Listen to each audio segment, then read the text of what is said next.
Kembali di Kompas Siang, Saudara. Mantan Menteri Perdagangan Thomas Lembong menjalani sidang perdana kasus dugaan korupsi impor gula di Pengadilan Tipikor Jakarta. Kasus yang menjerat Tom Lembong ini disebut menimbulkan kerugian negara hingga 578 miliar rupiah.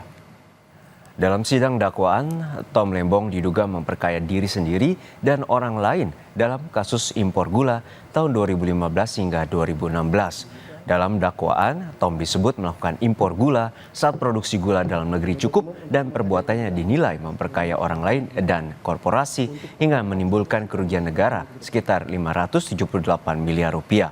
Sebelum sidang dimulai, Gubernur Jakarta periode 2017 hingga 2022, Anies Baswedan turut hadir di ruang sidang guna memberikan dukungan pada Tom Lembong. Lebih lengkap soal dakwaan pada terdakwa Thomas Lembong, kita tanyakan langsung pada jurnalis Kompas TV Niputu Trisnanda dan juru kamera Alfa Farid di Pengadilan Tipikor Jakarta. Putu, untuk saat ini apa saja poin dakwaan yang telah dibacakan oleh pihak jaksa dan apa saja dugaan tindak pidana koruptif yang diduga dilakukan oleh Tom Lembong? Ya Juno, sebetulnya tadi ada beberapa hal yang disampaikan oleh jaksa penuntut umum khususnya terkait dengan pemilihan dari pihak yang kemudian mengatur bagaimana stabilitas harga di pasaran, kemudian juga bagaimana jumlah harga gula di pasaran. Karena tadi yang dipersoalkan oleh jaksa salah satunya adalah mempersoalkan terkait dengan penunjukan koperasi TNI Polri yang digunakan atau menjadi pihak yang mengendalikan gula di pasar domestik. Padahal seharusnya kalau mengacu pada peraturan yang berlaku, pihak yang kemudian bisa mengajukan terkait dengan operasi pasar, kemudian bagaimana menjaga harga stabilitas di pasaran, ini seharusnya adalah BUMN, bukan koperasi dari TNI dan Polri. Tadi disampaikan ada sejumlah nama-nama begitu ya dari koperasi TNI dan juga Polri, salah satunya terkait dengan Induk Koperasi Kepolisian Negara, Inkopol, kemudian ada Pusat Koperasi Kepolisian Puskopol, ada juga Satuan Koperasi Kesejahteraan Pegawai TNI Polri atau SKPP TNI Polri, dan juga ada Induk Koperasi Kartika yakni Inkopkar yang diduga ini melakukan permainan dalam tanda kutip, di mana tadi juga disampaikan bahwa pada tahun 2016 sebetulnya ada satu rapat di Kementerian Bidang Ekonomi terkait dengan bagaimana suplai pangan di dalam negeri. Di dalamnya ini dibahas soal ketersediaan beras, daging sapi, gula, kemudian juga ada pembahasan soal kedelai dan juga jagung. Nah, dari rapat tersebut ini disepakati bahwa Perum Bulog atau penghasil beras ini diminta untuk berkoordinasi dengan PPI. Nanti setelah berkoordinasi baru akan dibahas lagi terkait dengan gula ini pada pertemuan selanjutnya, yakni pada tahun 2016 awal begitu ya. Sehingga tadi maksud kami rapatnya digelar pada Desember 2015. Dari rapat tersebut diputuskan bahwa pembahasan spesifik terkait dengan gula ini nanti akan dibahas pada awal 2016.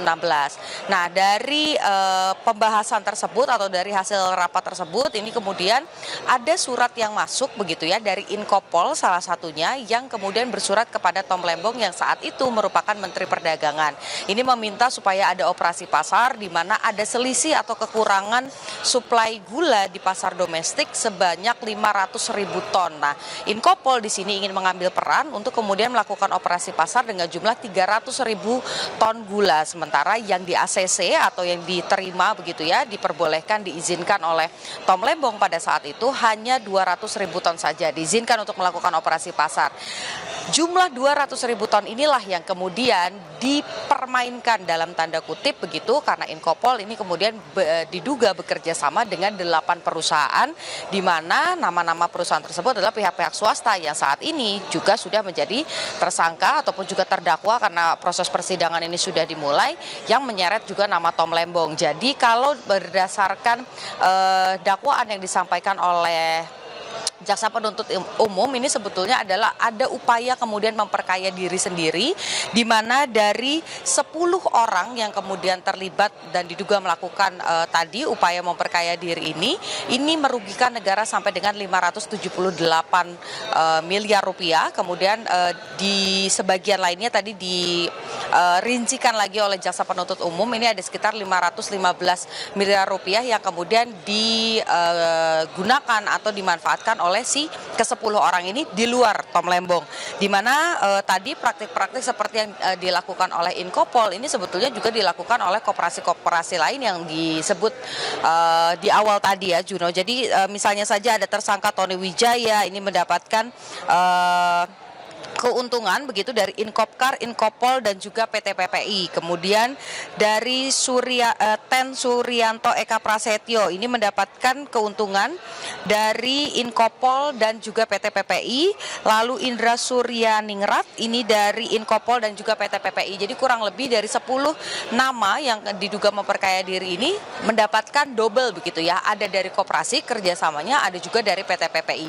Ini yang kemudian disebut menjadi upaya memperkaya diri, dan yang menyeret nama Tom Lembong ini sebetulnya adalah pasal 55 di mana akibat kebijakan yang diputuskan oleh Tom Lembong akhirnya ini membuat adanya celah-celah perilaku koruptif seperti yang dilakukan oleh 10 orang ini. Meskipun kalau dari pernyataan ataupun juga dari dakwaan tadi di ruang sidang, keuntungannya ini tidak digunakan ataupun juga tidak dirasakan oleh Tom Lembong, tapi kebijakan itu kemudian membuka celah dari perilaku koruptif yang kemudian 10 orang ini memperkaya diri.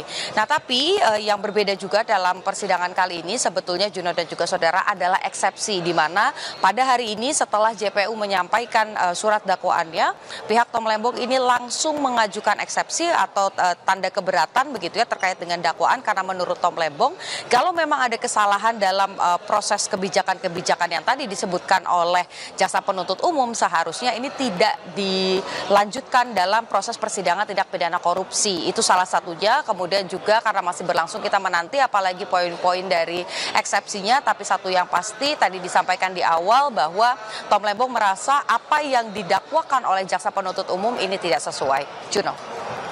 Baik, kita nantikan bagaimana proses persidangan dan juga nanti eksepsi terkait dengan kasus korupsi impor gula yang menyebabkan kerugian hingga 578 miliar rupiah. Terima kasih, jurnalis Kompas TV, Niputu Nistana dan Ova Farid dari Pengadilan Tipikor Jakarta.